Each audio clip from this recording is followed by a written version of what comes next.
Halo, selamat sore.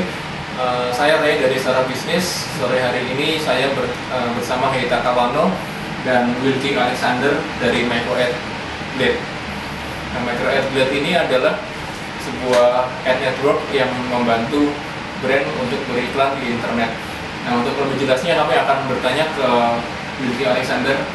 Bisa dijelaskan MicroAdLab itu seperti apa dan bagaimana cara membantu brand-brand dalam beriklan di internet? Oke, nah simpelnya aja, Micro Ad Blade. Nah, Blade itu adalah gabungan dari Ad Exchange. Jadi Ad Exchange itu banyak sekali, di seluruh dunia banyak Ad Exchange. Kita gabungkan Ad Exchange semua itu menjadi satu, lalu disebut menjadi DSP. Ya, jadi produk kita DSP, mereknya Blade.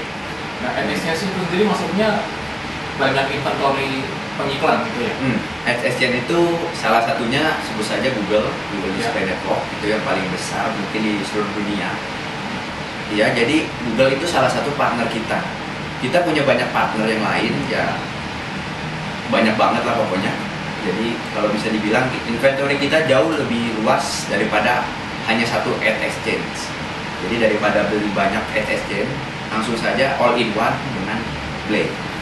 Ad Exchange itu sendiri berarti maksudnya adalah banyak publisher atau online media gitu ya di Indonesia plus inventory dari Google sendiri.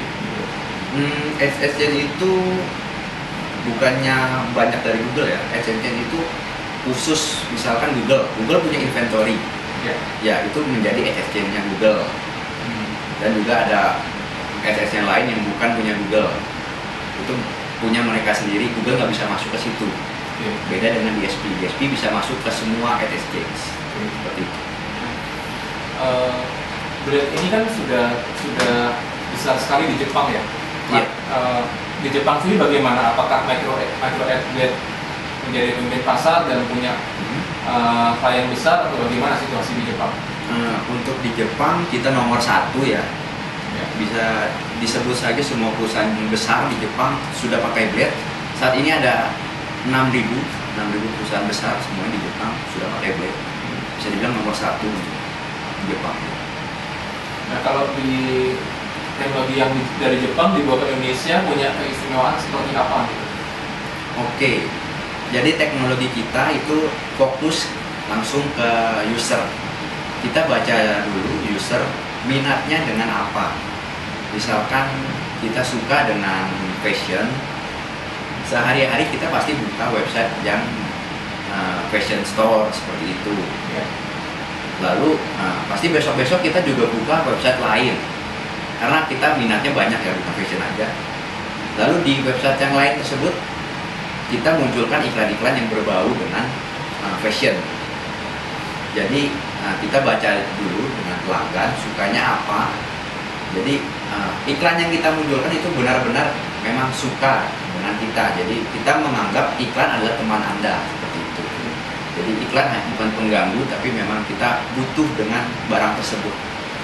Berarti iklan yang ditampilkan ke depan audiens itu adalah iklan yang sudah targeted berdasarkan interest, yang mana dikumpulkan dari behavior dari audiens, masing-masing audiens semua di track satu-satu nih. Dia suka buka website apa sih gitu ya? Kita kumpulkan, compile dulu semuanya, kita data pasti. Lalu kita tahu orang tersebut sukanya dengan hal apa. Kita pasti munculkan iklan yang dia benar-benar suka, nggak asal sebar. Itu gimana cara ngumpulin datanya? Kita ada kode sendiri. Jadi mungkin seperti source code. Source code kita ini ditanam di website klien kita. Misalkan sebut saja, sorry nggak boleh disebut. Sorry ya. Online media lah. Online media. Ya, misalkan fashion store kita tanam di situ. Lalu dari situ kita juga kerjasama dengan Google.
misalkan 18.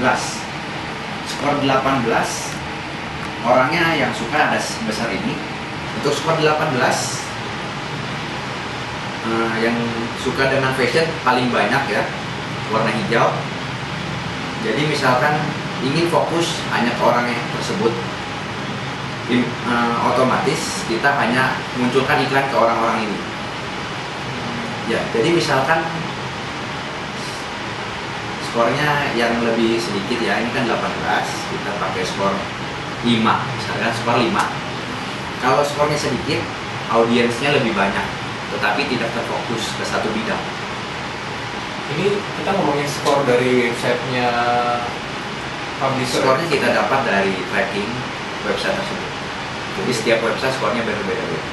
Oh, oke. Berarti skor yang tinggi berarti dia fokus ke satu niche. Ya.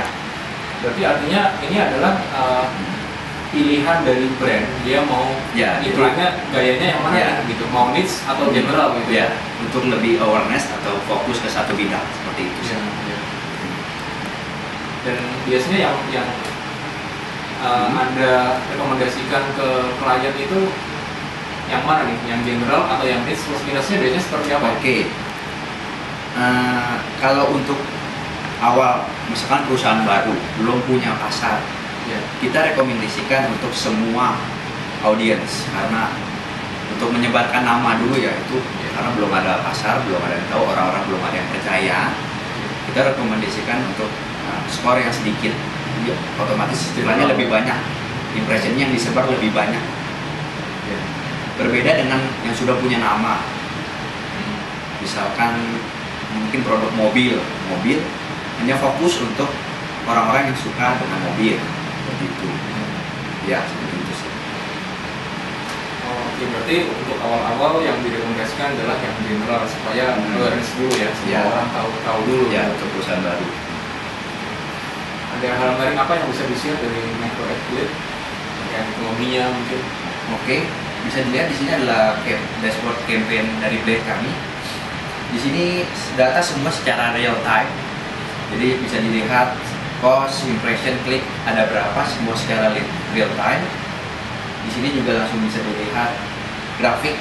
Kita bisa ganti grafiknya untuk bulan lalu saja atau untuk seminggu ini. Ya, semuanya langsung berubah. Jadi ya data kita secara real time. Oke, demikian interview kami dengan MicroAd Blade. Terima kasih sudah menonton. Selamat sore.